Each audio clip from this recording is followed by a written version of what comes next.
आपने इस वीडियो पे क्लिक किया है, इसका साफ मतलब है कि आपको मोटिवेशन चाहिए। सही कहा ना?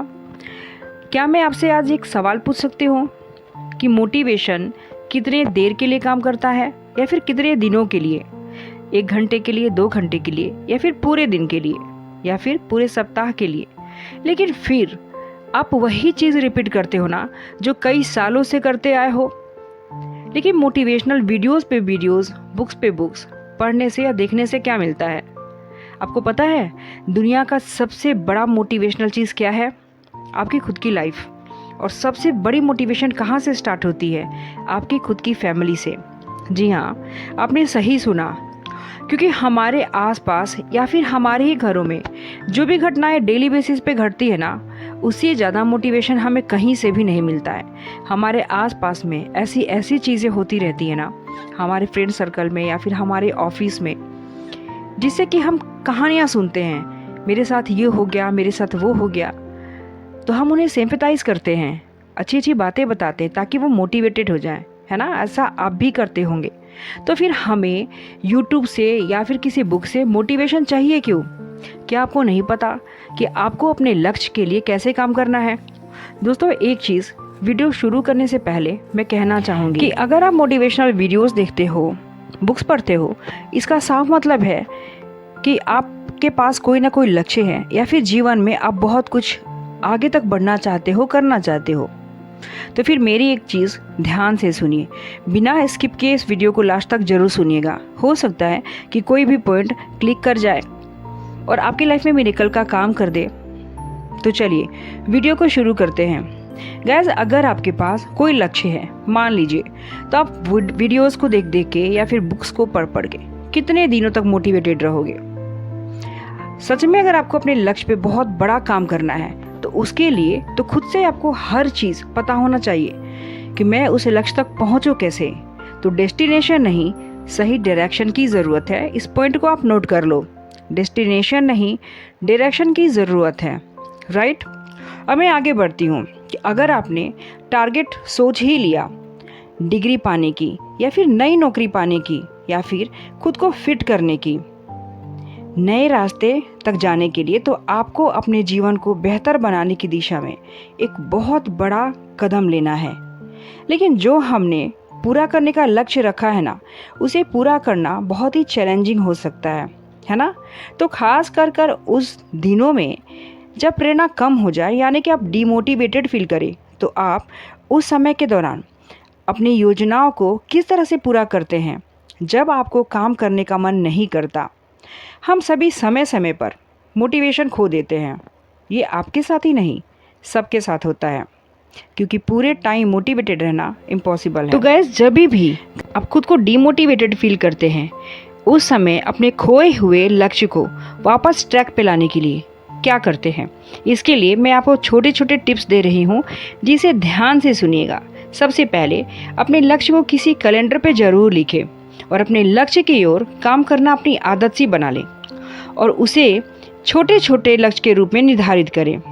अपनी हमेशा प्रोग्रेस पे नज़र जरूर रखना है। गैर छोटी छोटी जीत के साथ बड़ी जीत के लिए खुद को हमेशा पैट करें, यानी कि अपने बैक पे पैट करते रहें कि आपने बहुत बड़ी चीज़ अचीव कर ली है। फिर पॉजिटिव किसी भी कलीग के साथ अपना काम करें। हमेशा ग्रेटिट्यूड फील जरूर करें, क्योंकि ग्रेटिट्यूड फील करने से ये एहसास होता है कि लाइफ में मैं कुछ अच्छा कर रहा हूँ।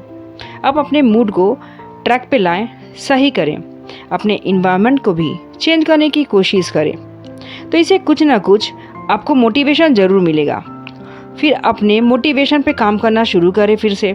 जैसे कि अपने लक्ष्य को कैलेंडर पे आपने लिख लिया है ना, अब उसी पे आपको काम करने की हैबिट की पैटर्न भी बनाना है। जैसे अपने इंटरनल मोटिवेशन को बढ़ाने के लिए एक तरीका खोजना है, बाहर का एक लक्ष्य की डेट। आप जो भी हासिल करना चाहते हैं उसे कैलेंडर पे तो आपने लिख लिया, अब एक डेट भी तय करनी है कि उस डेट तक आपको अचीव करना ही है। आप एक निश्चित तिथि यानी कि डेट के साथ एक लक्ष्य की ओर काम कर रहे हो हो सकता है कि प्रॉब्लम्स आए, लेकिन स्ट्रगल से डरना नहीं है गाइस। यही तो ज़िंदगी का नियम है कि जिसने अपनी स्ट्रगल्स पे काबू पा लिया, उसे कोई भी नहीं रोक सकता। हाँ, एक चीज़ जो सबसे इम्पोर्टेंट है, आपने लक्ष्य तो निर्धारित कर लिया, लेकिन आपने ये नहीं सोचा कि उसमें मुश्किलें भी आ सकती है। तो मुश्किलों के लिए जगह जरूर दें, लेकिन उनसे हारना नहीं है, ना थकना है। बस ध्यान देना है कि किस तरह की मुश्किलें रास्ते में आ सकती है और मुझे सॉल्व कैसे करना है। गाइस, हम काम तो शुरू कर देते हैं, लेकिन बहुत ज़्यादा उत्तेजित हो जाते हैं और सही तरीके से रिजल्ट नहीं आने पे, यानी कि जिस तरह से आपने अपनी एक्सपेक्टेशंस रखी थी ना, उसके अकॉर्डिंग अगर आपको सक्सेस नहीं मिलती तो फिर आप बहुत ज़्यादा डिप्रेस्ड हो जाते हो। तो 1% फेलियर्स के लिए ज़रूर रखें, क्योंकि देखिए, एक ही क्लासरूम में अगर 50 बच्चे होते हैं, हो सकता है कि 50% बच्चे पास हो जाए और 50% नहीं भी होते हैं ना। इसका ये मतलब तो नहीं कि टीचर्स आधे बच्चों पे ध्यान नहीं देती, राइट। तो ठीक इसी तरह से इंसान अगर फेल होता है ना तो पास होता है, पास होता है तो फेल भी होता है। तो आपको 1% ये मान के चलना होगा कि अगर मैं सक्सेसफुल नहीं होता हूँ तो क्या करूँ। तो इसके लिए भी आप ये योजना बनाएं कि अगर मैं सक्सेस नहीं पाता हूँ तो नेक्स्ट टाइम फिर से मुझे उसी मेहनत और लगन के साथ काम करनी है। नेक्स्ट स्टेप है always try to take small, यानी कि जो भी स्टेप्स आप ले रहे हो ना, बहुत बड़ा गोल मत बनाओ, बहुत बड़ी स्टेप्स मत लो। In short I mean to say slow and steady win the race. हमेशा छोटे छोटे गोल बनाएं, छोटे छोटे स्टेप्स ले। कई बार लोग बहुत बड़ी गलतियां कर लेते हैं बड़े बड़े गोल बनाकर, और जब उन्हें सक्सेस नहीं मिलता है ना तो वो सुसाइड तक करने के लिए तैयार हो जाते हैं। तो इस तरह की गलती करने से बचें।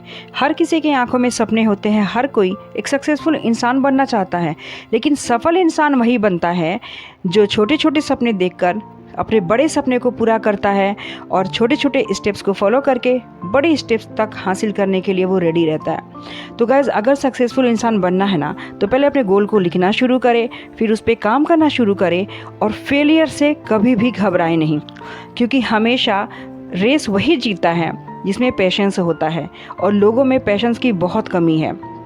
तो गाइज़, एक चीज़ लास्ट में मैं कहना, कभी भी फेलियर से डरे नहीं। Failures make success. जिन लोगों ने बड़े बड़े जंग जीते हैं, इसका मतलब ये नहीं कि वो कभी असफल नहीं हुए। इसका साफ मतलब है कि उन्होंने ढेर सारा पेशेंस रखा और अपने ट्रैक को हमेशा वो फॉलो किए। और आज के लोगों में पेशेंस ज़रा भी नहीं है, सिर्फ दिखावटी लाइफ है। दूसरों को देखकर कंपैरिजन करते हैं और कंपटीशन में अपने पूरे समय को बर्बाद करते हैं। तो इस तरह की गलती बिल्कुल भी नहीं करें। मैं पूरे वीडियो को समराइज़ करके ये बताना चाहूँगी कि अपने गोल को फॉलो ज़रूर करें, उसे राइट डाउन करें, उस लक्ष्य को हासिल करने के लिए छोटे छोटे गोल बनाएं और हमेशा छोटे छोटे स्टेप्स लें।